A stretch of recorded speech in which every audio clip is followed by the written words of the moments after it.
Hello, Athens. Welcome to the Classic City Business Podcast. Our mission? To connect our community to the local business owner. If you love Athens and love supporting the people behind our businesses, then you're in the right place. We get to know the people behind the sign. Some are legends, others are on their way. You're listening to the Classic City Business Podcast with your friend, your host, all-around great guy and owner of Generations Commercial Cleaning, John Gluck. So get ready, buckle up, hang on, here we go. Hey Athens, welcome to the Classic City Business Podcast. I am your host, John G, and today we're connecting our community to the people behind the sign at Massage RX of Athens.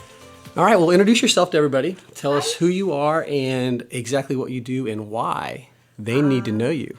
I am Ashley McDonald. I own Massage RX of Athens. I started this about 2 years ago and have recently expanded into Watkinsville. I work primarily with athletics, fitness enthusiasts, people with chronic injuries, people who have just hurt themselves over the years, who aches and pains and all the good things. I try to make them and help them feel better and move better. Yeah, so we were talking before we started recording, and I was kind of curious about the RX. I thought that was interesting because usually you see somebody's name attached to it. So I know, at least I think, there's a focus. What specifically is that, and why the RX? I mean, tell everybody why. So RX usually stands for prescription, and I have worked primarily through my career with mostly doctors, physical therapists, and chiropractors. And they all tend to prescribe to their patients massage therapy.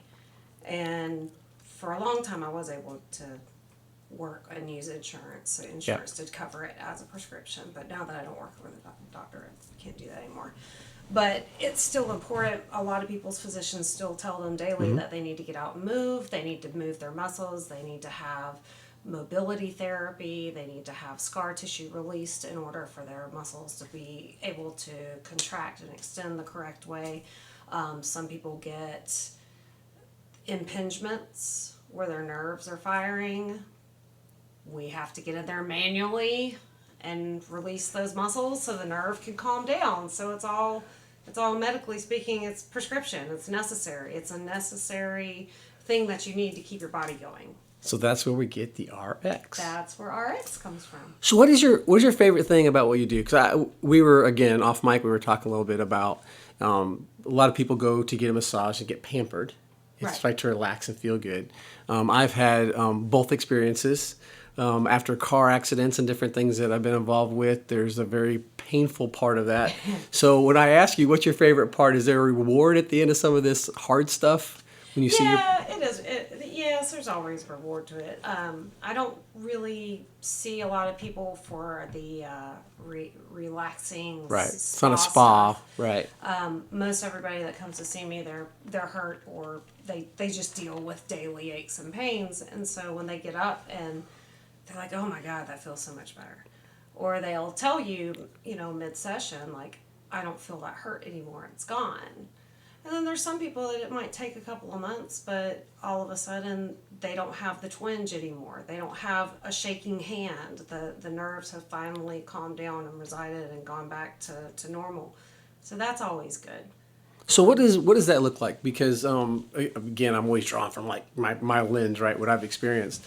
And I know that sometimes it does take a process to get to where you want to be. So when you're working on something like that, is there certain things that the patient or the client, the customer, whatever the right term is in this situation, that they need to be doing? Yes. So give me an example of something like that. What does that look like? Well, we always tell our we call them clients. We always tell our clients that, at home you need to be doing stretching. You need to try to do these certain techniques that we show you to help continue the work at home. We always say, make sure you drink your water. We harp that. That's the quickest way to get oxygen back into the body, into the bloodstream, to refuel the cells, and it's also going to push any of the extra gunk that's built up, that we loosened up, out of the tissues so that you recover quicker. That's the most important. But we do things like we recommend, Epsom salt treatments. We recommend topicals, analgesic therapies like the muscle relaxing creams and stuff like that. Speak to that, like the Epsom salt treatments. So some people do Epsom salt baths where you put a couple of cups of Epsom salt in the tub with you and you soak. That's always a good way to do it. Epsom salt is a natural relaxant. Your body absorbs it. Your skin is an organ and it will absorb whatever nutrients, vitamins, minerals it needs in the waters. That goes straight to the muscle. There's also Epsom salt in like lotion or bottle or foam forms. I actually use a foam in my room. It's just a pump bottle. You squirt them in your hand, rub it directly on the muscle. You're putting the magnesium directly into the tissue. So, and that just, it's a calming effect. It's very cool. I've gotten caught up, I don't know if any of the listeners have, but in a lot of these different reels and stuff with some of this natural medicine, and Epsom, not Epsom salt specifically, but salt with magnesium. I've seen different things it's been used for different applications for just some natural healing. And I've tried a couple things that's like amazes me how much we've gone to prescriptions. Right. Just by default without like even considering what our grandparents did or their parents did. It's mind-blowing to me. This was the original first medicines. This is what people used to survive with before the associations were ever put in place. I don't and that, I know that's a whole other podcast. I don't want to get in trouble. I don't have a sound effect for the Twilight Zone, but yeah, it's a whole, yeah, exactly. Right. But I know.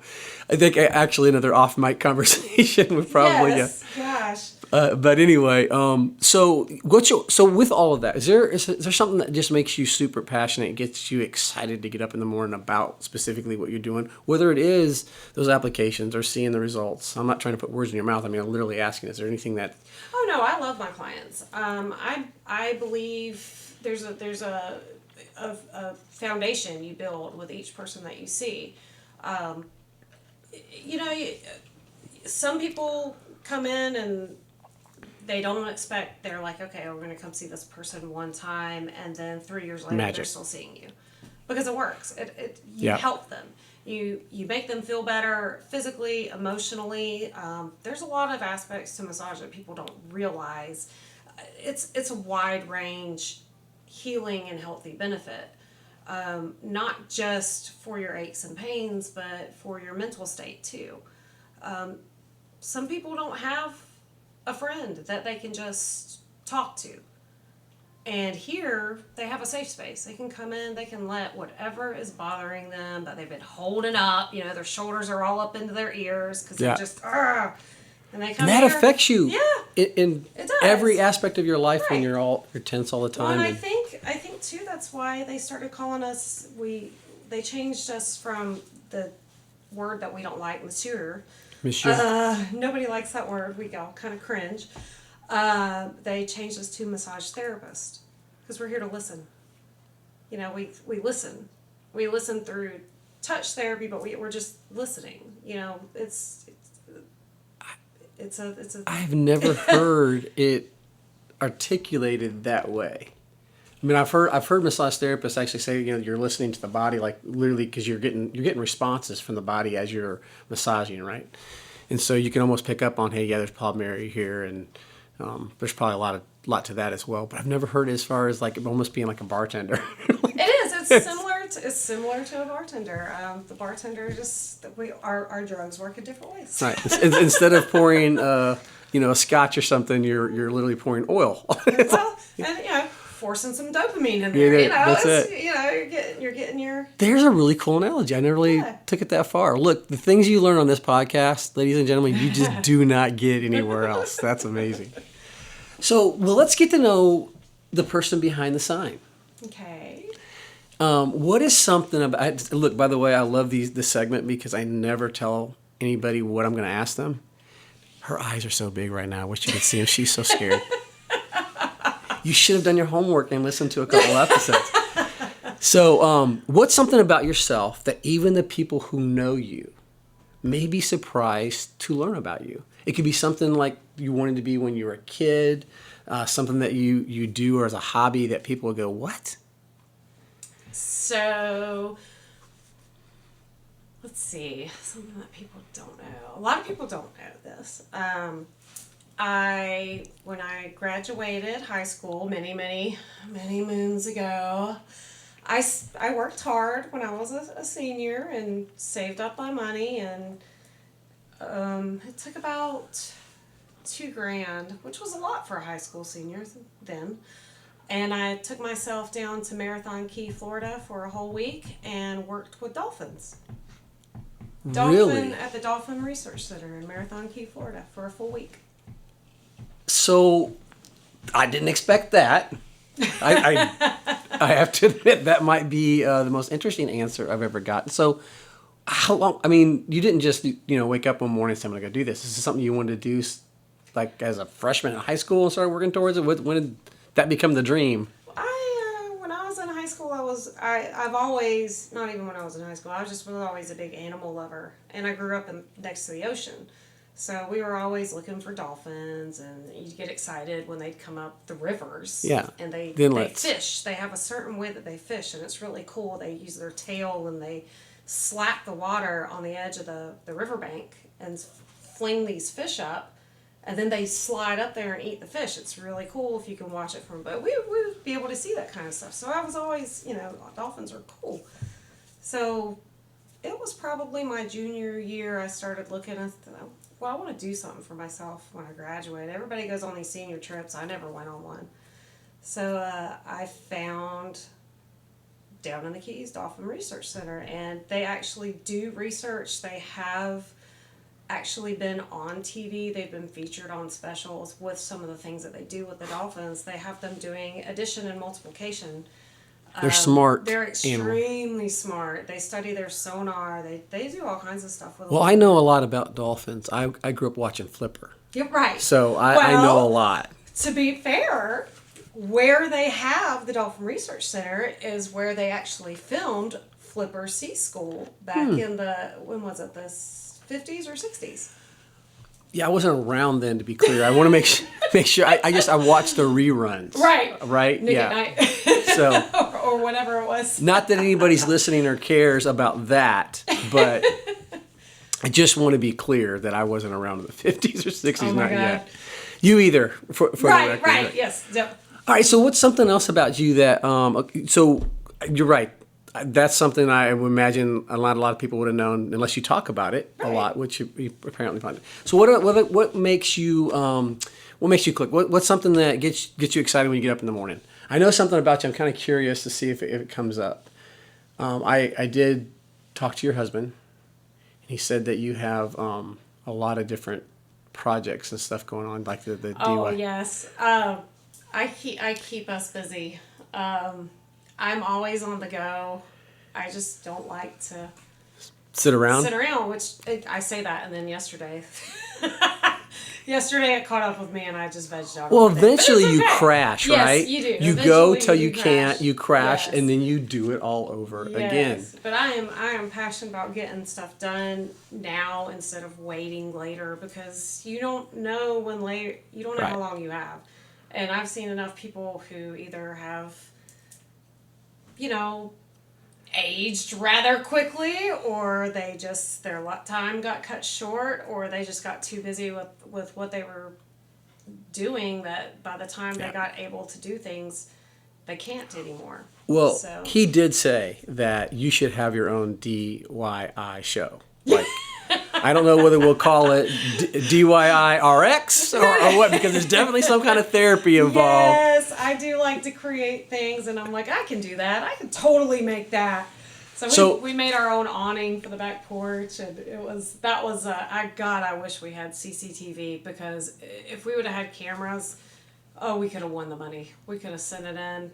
It would have been amazing. Because of the comedy leading up to it, or the actual end product, or both? The end product looks great.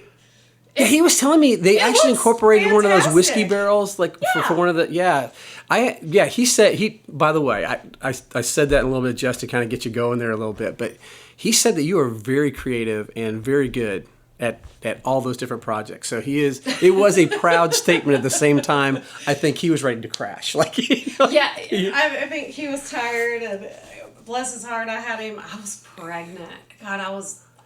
Oh my gosh! I was due in April. Yeah, so I was big. This was in March, and bless his heart, I had. He was on step ladders. God, what is this, like 2.5 feet up off the ground? So ladies and gentlemen, to visualize this, since this is a podcast, she literally had her hand 2 or 3 feet off the ground, saying, "Is this about 2 or 3 feet off the ground?" Gosh. All right, go. Yeah, he's totally standing there, trying to hold this roof of an awning that we put together in the garage that we drug around back. And he's trying to hold it above his head. And he's a big guy. Like he's a muscular guy. He's like a stud. This guy. He's big. He's big, and he's holding it, and he's got it. But I'm trying to put the legs of this awning onto the roof that he's holding. The pregnant wife. Our neighbors had to be watching. They had to be looking out. Because so to give you an idea of what we had going, we created this from PVC pipe. This is all PVC pipe.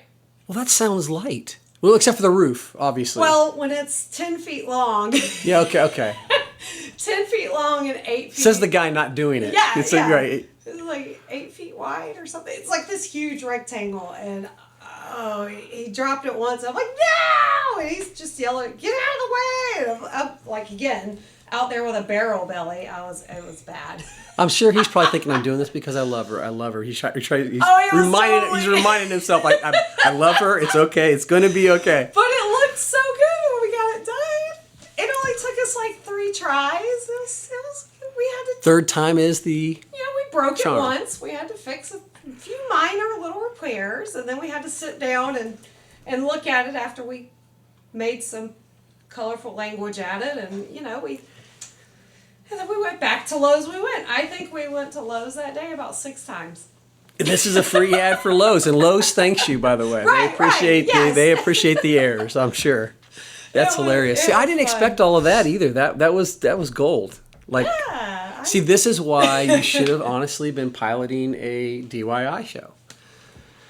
Maybe in my future we could, You never know.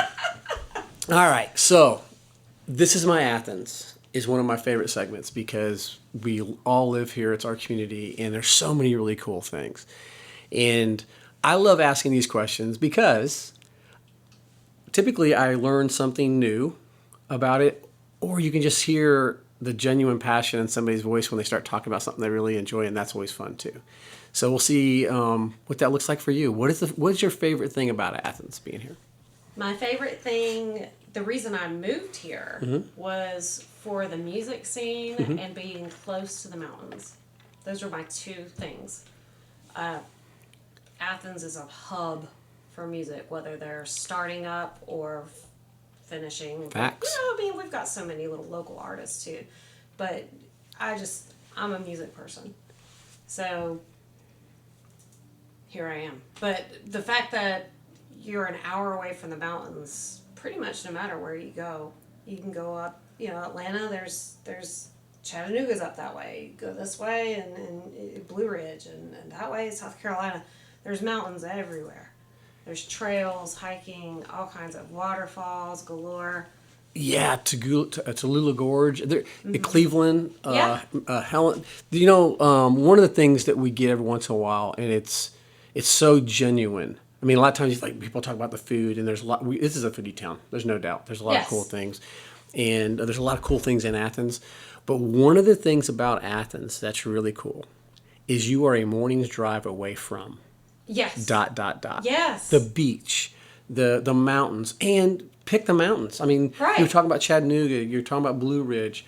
North Georgia is absolutely gorgeous, and it's just a morning's drive away. I mean, you can do a long weekend, a short weekend. Yeah. Even and get a lot of that stuff in. The hiking in this area is amazing. So yeah, that's genuine. So the music scene though, let me not skip over that. So you came here. You said you came here for the music scene. So how does one hear about the music scene? Or did you come through at some point in time and just go, man, how does that happen? I've never even really ventured up to Athens. I obviously know Athens because of UGA and, Go Dogs. Right. But no, I this is showing how old I am. B-52s. Yeah. B-52s, REM. And I was like, well, that's close. That's where I want to be. Let's go. Let's take a chance. Go up there. I hopped on, this was in 2012, so I hopped on Craigslist and was looking for places that I could go. I had 2 horses at the time, and I found a little teeny tiny little place to live up in Isla. I know Isla well. Isla. I lived in Danielsville for a while. Yeah, so, Iowa, and then I had my horses with me, and it ran away. I was about 40 minutes from work, so I would live in Iowa and then drive down to Watkinsville to work. That's crazy. Yeah. Isla's got a little restaurant there that used to be pretty good. I haven't been there in a while, but I think it's still there. Yeah, it is. Yeah, the breakfast place. Yep. They love it. I think it's just called the Isla Restaurant. It is. Yeah. It is. Yeah. There's a repurposed store there too, right there at that corner. That's got a lot of cool stuff. I've got a good friend who's bought different pieces from there. So. Yeah, the one intersection with the flashing light. Yes, the one. That's right. Actually, I think they have 2 flashing lights now. We went through that way not too long ago. So Isla, you are so welcome. We're doing a podcast on the Classic City, and Isla's getting shouts out. How about that? Isn't that awesome? But no, Athens is awesome. Athens is great. It's a melting pot for everybody. There's so many people here that are just different. Yeah, you're right. It's eclectic. Yes. For sure. And even in downtown Athens, you probably can identify 5 different areas. Where you got the downtown, which is 2 different identities during the morning and the night. Yes. And then you got whether it be the Bottle Works or Normal Town, 5 Points, yeah, and everything. they all have their own identities. So we're about to wrap this thing up. We're going to do some rapid fire, and then we will close out. You ready? Okay. All right. Pizza night. Beer or wine or Coke? What cleanse that palate? Okay, wine. So wine. Italian, that makes perfect sense. All right. You have a night by yourself. I know you can't imagine this because, what? How many? 4 kids. I say 4. I want to say 14 kids, a husband, DIY projects coming out, the yin yang, clients, all that stuff. But you have a choice between a movie or a book. What you gonna do? I'm gonna do a movie. You have a favorite genre? Like, what's your favorite movies? Sci-fi. Sci-fi. Okay. Do you have a favorite sci-fi? Star Wars. Okay. I'm not going to get into this whole Star Wars thing. That's a whole other battle. It's not Star Trek. Okay. All right. Star So Wars. speaking of those, and my son agrees with you. So I'm not taking the other side. She is glaring at me with a look. Original trilogy. Yeah, because they messed it up. I know. I've heard it all. This is the most important one, and this is personal. Okay. Okay. Die Hard. Is it a Christmas movie or not? It is a Christmas movie. Thank you very much. You win. Ding, ding, ding, ding. I love it. Actually, I promised I wouldn't do this, but that is it. I love it. That's awesome. Hey, I got to use one of my toys. That's awesome. Athens, I hope you learned something. I hope you had a good time. And listen, until next time, go dogs. Sick 'em. Okay, guys, we did it. We made it to the end of the show. Now that you've heard at least one episode, can you do me a favor? If you know someone you would like to hear on a future episode, you can contact us or have them contact us at podcastjohng@gmail.com or just message us on our social media platforms or on Instagram, Facebook. Just search the Classic City Business Podcast. You'll find us. One more thing. Please like, rate, review, and share. All of this really helps a lot. We really do want to connect our community to the local business owner. We believe this is a great platform to do just that.